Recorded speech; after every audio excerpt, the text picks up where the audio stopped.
Hello and happy Monday, everybody. It is Monday, October 24th, and it's time for another episode of Mark's Monday Minutes in Portland Real Estate. All right, you may be asking why I'm wearing my helmet. Well, this Friday, the 28th, is Wear Your Helmet to Work Day, according to Grassroots Motorsports magazine. And, well, this is a piece of history. I've had this helmet since 2002. It was one of my first autocross helmets. It now sits in the garage. It's just an artifact. It's got a little dust on it, but I decided since it's the start of my work week, I'd wear it today for this video. Also, chance for a different backdrop. Yeah, we've got some cool rods in the background there, sort of a 50s era diner. Kind of cool, something different today. All right, it is the week of October 24th, and 3 takeaways for you this week. First of all, inventory will continue to decline through the remainder of the year. We're seeing that, tracking on that. Second of all, buyer activity is down. We've known that. It's now just serious buyers. Interestingly enough, a slight tick up in cash buyers, likely investors. And third, the takeaway is with the rain outside coming down on us, it's time for the serious buyers and the serious sellers. Tire kickers need not apply. All right, let's begin. So this week in Portland metropolitan area, 4,382 listings. We're down from 4,406. We're cresting downwards. This week, new 480 listings, in fact, which means even though we're having fewer new listings, the balance of those listings are properties coming back on the market. They've fallen out of contract because of inspections or buyers getting cold feet, and they're coming back on the market. The number of pending listings, 386. This is important. Why? Because this is the first time since way back before May, when I've been doing this every week since May. It's the first time we're below 400 homes pending in the Portland metropolitan area. The activity is slowing down because it's raining, because it's normal. But activity has definitely slowed down. We're getting back to a much more normal market. The number of sold homes this last week, 383, for a total of 1,711 sold in the last 30 days.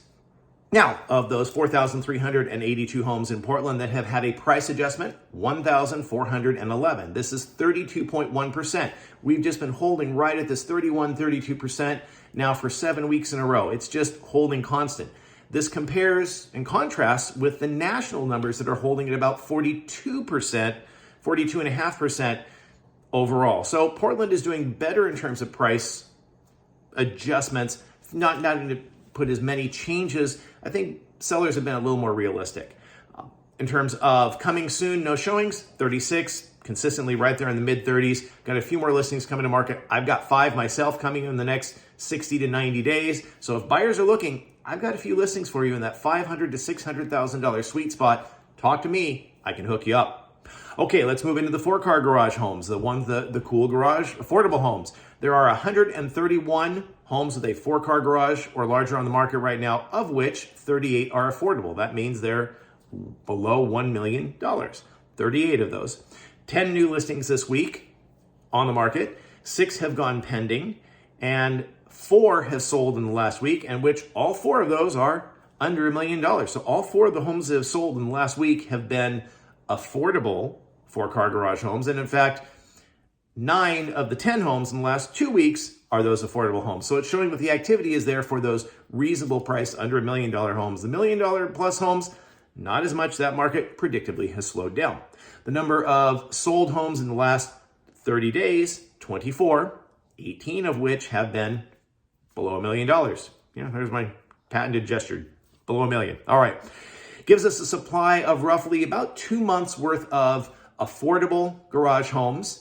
In the overall supply for the general market, we're sitting at about 2.5 months worth of inventory for the 3rd week in a row. So we're going to finish off October with an average of 2.5 months of inventory. Again, perfectly normal for this time of the market. Now, I said my takeaways. First of all, inventory declining through the end of the year. This is perfectly normal. Overall inventory will now drop through the rest of the year. In fact, we're down, as I said, about 1%, yet 16% fewer new listings. The difference then are those properties that have returned to market because of inspections or buyers getting cold feet. Now, this contrasts slightly with national numbers that, in fact, the inventory ticked up 1%, but I'm guessing 1% either way is well within a standard error. the way that's being measured on the national platform by Altos Reports, where I get my numbers from a national point.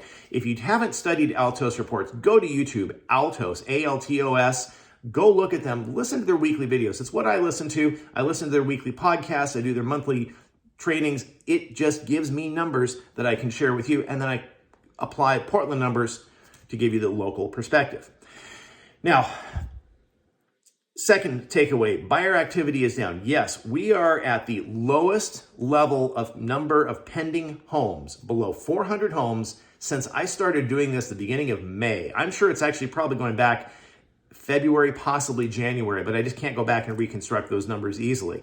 Now, what does this mean? This means that serious buyers with interest rates now today at 6.92% for a conventional 30-day loan, that's what I saw online, buyers are pulling back. If they don't have to buy and it's raining outside, they're going to go, yeah, maybe I think I'm going to wait. Maybe it'll get better. Well, I'm not sure it will. It's probably going to get a little bit worse. We're going to be up into the sevens before we possibly turn around. We'll just have to see how the election and government responses go, how the Fed goes. But if you're serious about buying, buy now, because you can always refinance if the rate goes down, and if the rate goes up, you'll thank yourself. There's also a lot of programs out there right now. In fact, it's called a 2-1 buy down, where you can get a mortgage where for the first year, it's 2% below current market rates. The second year, it's 1% below market rate. And then the third year, it's at that rate that you fix it. So this, of course, allows, if you refinance during that time, that's good. If not, it gives you an opportunity. Sellers, it also might be something to consider contributing to a buyer's cost to get or secure one of these kinds of mortgages to get your home sold. Now, I did notice this week that cash sales overall in Portland seem to tick up by about 4%. Does that mean investors? Possibly so. Maybe they're just looking for some opportunities, not necessarily wholesale or fire sale sales. Just investors are seeing the sweet spot and making purposeful investments. I'm suspecting that's the case, just simply an observational part on my part. Now, finally, the rain outside, you saw it this week. That rain has come down. Combination of rain and the holidays means only the serious buyers are going to be looking. At the same time, only the serious sellers are selling. If you don't have to sell because of a change in your life, a death in the family, divorce, relocation, sellers have become quite comfortable at their house, and they're thinking, why should I trade my current 3% mortgage for a 5, 6, 7% mortgage elsewhere? I'm going to stay put. So it's really only the serious sellers who are looking to sell and the serious buyers who are looking to buy. This makes for everybody hopefully being rational and reasonable. Of course, some people are not. They're going to think it's a fire sale and foreclosures are on the horizon. And other sellers are going to say, nope, it wasn't happening back in all the super activity back in May. I'm expecting prices to keep going up. Well, both parties are wrong, I'm sorry to say, but that's my guess. All right, that's it. It's the end of the week. I've hit over 8 minutes on Mark's Monday Minutes, 8 of them in fact. Have a wonderful week, and don't forget, on Friday, wear your helmet.